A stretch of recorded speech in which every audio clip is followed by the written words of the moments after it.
Oh, Antoine est chic, ça veut dire que là, la politique est sérieuse. Ben, je pensais être nommé ministre, mais ça n'a pas marché. Eh bien, comment ça? T'es en Ben, bas de la non. liste. As-tu été élu au moins? T'es-tu Dans mon- présenté? dans ton cœur, je Ah, suis tu élu. es l'élu de mon cœur. T'as bien raison.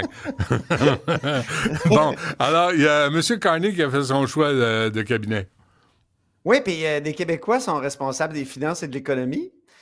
Donc, Mélanie Joly, qui perd Affaires mondiales et qui passe à l'industrie et développement économique du Québec, Mhm. donc pour la région du Québec. Alors, ça va être ça pour Mélanie Joly, qui va moins voyager, d'après ce qu'on comprend. Et grosse nouvelle, François-Philippe Champagne conserve les finances. Moi, je me disais, avec le commentaire un peu narquois de M. Carney l'autre jour en conférence de presse, quand il avait dit parce qu'il y a une journaliste qui pose la question, est-ce que François-Philippe Champagne va conserver les finances? Puis il dit, est-ce que c'est lui qui vous a demandé de poser cette question? Mhm. Mhm. Moi, je me disais, il y a peut-être un motif d'inquiétude Un là, de petit la peu part de tendu, oui. François-Philippe Champagne. Et finalement, Oui. non seulement il conserve les finances, mais on y ajoute le revenu. Alors, Donc, il y a une il va être comme, promotion. il va être comme Picsou dans son antre plein de sous. Là. Il va être dans les sous. On va Et c'est dire, intéressant de voir quand même des personnages comme ça, avoir québécois, avoir des responsabilités économiques.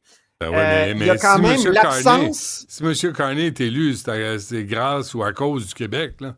Oui, puis on sait que François Legault, sa théorie, c'est que Carney en doit une au Québec et donc ça doit transparaître dans le choix et la sélection des ministres. Mais Carlos Letao, il n'est pas là.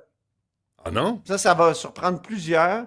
Il n'est pas là parce que finalement, ça contredit un peu ma thèse là, que les Québécois sont responsables des finances et de l'économie parce qu'on aurait pensé que Carlos Letao allait avoir un de ces postes-là. Il est revenu en politique pour ça, mais il est absent. Écoute, ça a lieu actuellement. On vient d'apprendre que Stephen Guilbeault perd les éléments d'environnement. Tu sais, il y avait un drôle de portefeuille à la fois, tu sais, Parc Canada, mais aussi Patrimoine Canada qu'on a rebaptisé dans l'ère post-Trump ou dans l'ère trumpienne, pour être plus précis, identité, culture canadienne. Et là, on y a ajouté langue officielle parce que les langues officielles avaient comme disparu. Alors, et ça, c'est intéressant. Il y a Joël Stephen Lightbaum aussi Guilbeault qui aux va être langues là. Ça, c'est un officielles. nouveau venu. Oui, Ah, Stephen ah, Guilbeault aux ouais. langues officielles. Ah Oui. ouais, ben écoute donc. OK. Ah bon. Et M. Lightbaum? Oui, alors Stephen Guilbeault, juste pour les langues officielles, il va falloir lui rappeler que la biodiversité, c'est important, mais la diversité culturelle aussi. Donc, OK, tu l'avais et préparé, celle-là, hein? oui, OK. mais j'ai pas entendu OK. beaucoup de Donc, français dans l'introduction, je vais te dire.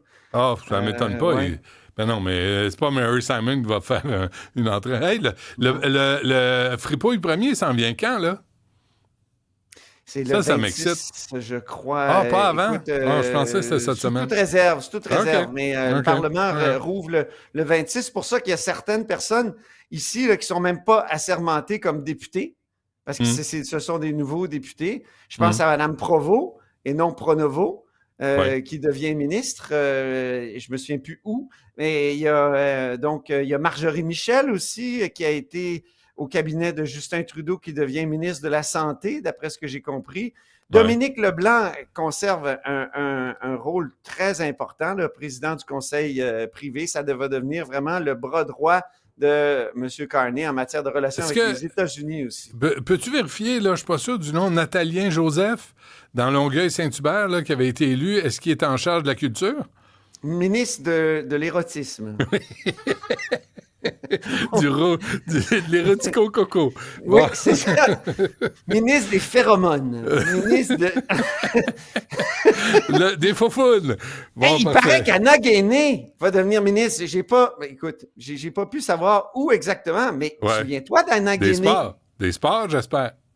Anna Guéné était très proche d'un organisme dont j'oublie le nom, mais tu vas me le rappeler. Ah, du oui. Québec. Le Québec Bashing Community Ah, Group oui, Network. voilà. Faut que tu Et t'en j'ai un souviennes. extrait d'un reportage du mois d'août dernier où elle demandait au fédéral d'intervenir pour empêcher le gouvernement québécois d'appliquer la loi 96 parce que c'était épouvantable. On n'aurait plus accès aux services en anglais dans les hôpitaux de Montréal. On peut écouter cet extrait-là parce que c'est sympathique.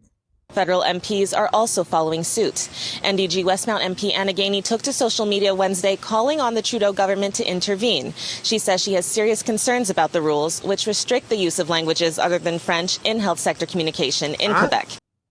Je sens que tu es inquiet là, pour les anglophones de Montréal.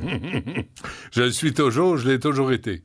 Je sais. Ben, ça ne changera pas. Je sais, tu es tellement méchant en parlant de leur organisme. Là, puis le Québec Bashing, Community Group Network. Toujours le titre de leur organisme. Attends, c'est pas ça le nom? Mais je pensais, c'est peut-être ça. C'est ça le nom, officiellement. Québec. Moi, je suis allé voir sur le site du patrimoine, là, le ministère du patrimoine à Ottawa. Okay. Il y avait du financement pour le groupe, l'organisme Québec Bashing Community Groups Network. C'est ce que j'ai lu. Peut-être que je me suis trompé. Tu sais, il y a des matins... Je veux juste dire que M. Carney, là, il y avait un petit cabinet. Dans son cabinet où il n'était pas encore élu, il était premier ministre désigné. Oui. Il avait nommé un petit cabinet il y avait un petit cabinet. Intérimaire. 24 ministres. Là, on en ajoute plusieurs ministres, il n'y a pas le choix, là. Mais il y a bien des déçus aussi. Je te parlais de Carlos Dehaut. Donc, il ajoute... Oups, pardon, j'ai échappé ma bouteille. Il y a bien des déçus, donc il ajoute un étage. C'est des secrétaires d'État. Okay. C'est pas vraiment des ministères. À ne pas confondre avec les secrétaires parlementaires. C'est des gens qui sont comme des quasi-ministres. OK. Mais on va en nommer... Tu sais, à Québec, on a ça aussi maintenant. Avec le contingent de 90 caquistes, à un moment donné, M. Legault, il s'est dit, il y a beaucoup de déçus. On va avoir, on a 25... on a 30 ministres, mais on va nommer 25 adjoints parlementaires. On va essayer de faire plaisir à tout le monde. Quasi-ministres. Ils sont payés moins cher, par exemple. C'est des ministres à rabais. Oui, puis leur budget est moins important. Ils ne siègent pas toujours au cabinet. C'est rare qu'on les réunit. Okay. Mais si on les réunissait tous ensemble, ça serait plus de 40 personnes. Et c'est du monde. Au lieu des 24, ouais. Des petits cabinets efficaces, intérimaires, non élus. Avec un premier ministre non élu, je veux dire. Est-ce qu'il va y avoir une autre élection à Terrebonne? Est-ce qu'on va organiser ça là, pour que l'élection soit légitime? Bien, ceux qui n'ont pas suivi l'actualité, il faut leur dire. Il y a quelqu'un qui... Elle s'appelle Emmanuelle Bossé qui a levé la main qui a dit « Hey, moi, j'avais envoyé par la poste mon bulletin de vote, puis finalement, ils me l'ont renvoyé quelques jours après l'élection, puis mon vote n'a pas été comptabilisé. » Mais je sais pas si tu sais. Le facteur ne savait pas c'était où Post Canada. Il n'y avait pas le bon code postal. Ouais. Moi, j'ai connu des facteurs un peu poches, là. Dans le temps que tu n'avais plus de cheveux, avant que tu t'en fasses planter, tu étais facteur. Oui. Quand j'étais chauve avant. J'étais complètement chauve. Comme André Sylvain. Une chevelure abondante. Hein? Là, qu'est-ce que tu aurais fait, toi, avec une erreur de code postal de même? Ben, moi, j'ai travaillé au triage. Là, tu te levais à 4 heures du matin, puis tu allais trier le courrier, puis là, le facteur le prenait. Puis des fois, moi, je faisais la route aussi. Mais à un moment donné, tu comprends qui est qui, puis qui habite où. Puis là, tu te dis, OK, l'adresse n'est pas bonne, mais je sais qu'il habite là. Tu la mets dedans. Tu sais, là, tu ne retournes pas en disant, je ne sais pas. Surtout, c'est l'élection au Canada, ça gramouille. Puis tu es en élection, puis il vient d'avoir une campagne électorale. Fait que, tu sais, à un moment donné, arrête, lâche le hockey. Un vote de retard. Ben oui. Hein? Le Bloc avait un vote de retard. Là, il y a manifestement un vote. Puis je vais te dire, c'est un droit fondamental. Article 3 de la Charte, tout citoyen canadien a le droit de vote et est éligible aux élections législatives fédérales ou provinciales. C'est constitutionnel, là. Alors, est-ce qu'on devrait avoir une autre élection à Terrebonne? Je pense que oui. Bon, parfait, c'est dit. Parce qu'il va bien avoir d'autres mondes là, qui vont se lever, qui vont dire « Hey, finalement, telle personne n'avait pas le droit de vote ou telle autre. » Tu sais, on ne sait jamais ce qui peut se passer. Et là, il y a tellement de couches, où il y a tellement de... Je dirais, tu sais, dans les montagnes russes, il y a tellement de monts et de veaux que là, Moi, je pense qu'il faut reprendre tout ça. Parfait. C'est dit. On verra qui décide de quoi, puis on va voir ce que ça donne. Paul Saint-Pierre Plamondon qui se prononce sur Alex Boissonneau. Et il défend son candidat qui va être présenté dans quelques jours. Il a publié un texte là-dessus sur les médias sociaux parce qu'Alex Boissonneau avait été quand même attaqué très durement par Éric Duhaime qui avait dit c'est un criminel, c'est un gars qui à 22 ans, il s'est fait pogner avec toutes sortes d'affaires dans un char puis des amis. Boissonneau a une formation des Forces armées canadiennes. Exactement. Ses amis aussi. Puis il y avait ce qu'on dit dans le journal de l'époque, en 2001. On disait qu'il y avait des billes d'acier, des cagoules, des battes de baseball. Là. Tu dis, ils s'en allaient pas faire un pique-nique, là. Mais tout le monde a le droit à la réhabilitation. J'ai lu Oui, c'est ça, parce qu'il y a eu son pardon en 2011. C'est ça. Et je suis allé lire un texte, là, et sur la question des cocktails Molotov. Il était question qu'il y ait des cocktails Molotov. Ouais. Et là, il y a devant le tribunal, toute une discussion autour de l'utilisation ou non. Est-ce qu'il voulait utiliser ça? Et le groupe Germinal avait été infiltré par 2 membres de la GRC, hein? C'est toute une histoire, ça, là. Et tout le monde se demandait à l'époque pourquoi ils n'ont pas été arrêtés avant, parce que ça faisait des mois qu'ils l'avaient infiltré. Ils ont essayé d'arrêter juste avant le sommet de Québec en 2001. Et donc, c'est pas fini cette affaire-là, parce qu'Éric Duhaime il a réagi à la réaction de Paul Saint-Pierre Plamondon à Mario Dumont plus tôt ce matin. On peut écouter un extrait. Si Pierre Poilievre avait présenté un candidat qui avait un passé d'extrême droite, qui avait été arrêté avec des explosifs puis qui avait passé 40 jours en prison, pensez-vous que ce candidat-là serait resté candidat conservateur très longtemps? Poser la question, c'est y répondre. Je trouve que c'est une bonne question. Est-ce que c'est vrai qu'il a fait 40 jours en prison? Oui, mais en attendant son procès. 41 jours, plus précisément. Ah, il n'avait pas été libéré en attente de son procès? Ça, c'était une autre époque, hein? C'est il y a 25 ans. C'est pas juste ça, c'est qu'il y avait le Sommet des Amériques. Ouais. Et donc... ça a bardassé au Sommet des Amériques. Oui, écoute, il avait vidé la prison d'Orsainville en se disant, on va la remplir. Et puis, c'est les premiers prisonniers qui ont été amenés là, les premiers détenus qui ont été amenés là. Et effectivement, ils ont fait 41 jours à l'ombre, mais en attendant leur procès. Et ça a été considéré parce qu'après ça, ils ont eu des travaux communautaires, puis une peine à purger dans la collectivité, comme on dit. Bon, on va suivre ça. Mais la question, qu'est-ce que tu en penses, toi? Si la personne avait été d'extrême droite, est-ce qu'il y aurait eu le même...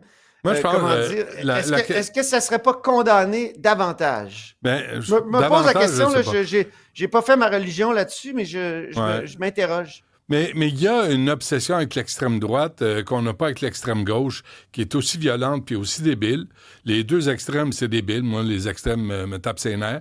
Alors, tu sais, c'est sûr que si tu te fais attraper avec des matériaux pour commettre des crimes ou pour foutre le bordel ou pour blesser les gens, quelles que soient tes allégeances politiques, il faut que tu répondes de ça.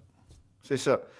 Monsieur Boissonneau, il a dit à Paul Saint-Pierre Plamondon qu'il n'avait pas l'intention de faire mal à personne avec ce qu'il y avait là. C'était juste pour couper faire tomber la fameuse clôture. Ben oui.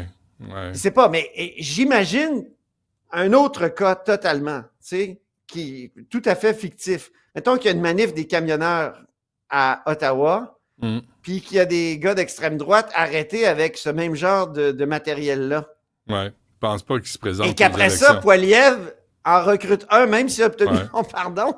Ouais, je pense pas qu'ils se présentent. Non, je me pose la question, je trouve que Duhaime pose une bonne question. Oui, c'est légitime. Tout à fait. Mais peut-être que je suis dans le champ. Mais comme souvent. Oui, comme ça arrive. mais en fait, il faut que tu ajoutes une chose. Il faut que tu ajoutes un élément à ta question. Si tu te fais pincer, quel que soit, tu es d'extrême droite, quoi qu'il en soit, mais que tu es après engagé par Radio-Canada, là, tu dis, cet homme-là a été réhabilité. Parce que Radio-Canada, on n'engage pas des crapules. Alors, tu sais, c'est sûr qu'on a vérifié, on a fait un examen de conscience, on a eu des formations de bienséance, de politesse et de courtoisie. Et je pense qu'il y a eu tout ça, M. Boissonneau. Je pense que c'est un homme réhabilité. Pour avoir fait de la radio souvent avec lui, pour l'avoir côtoyé ici à l'Assemblée nationale, c'est aussi ma profonde impression. Parfait. C'est dit. Parfait. On s'arrête là-dessus, puis on se reparle demain. Mais t'es beau bonhomme, vraiment. Ça te fait bien. Ça me semble que je ferais un bon ministre. Il me semble que oui. Il t'appelle pas.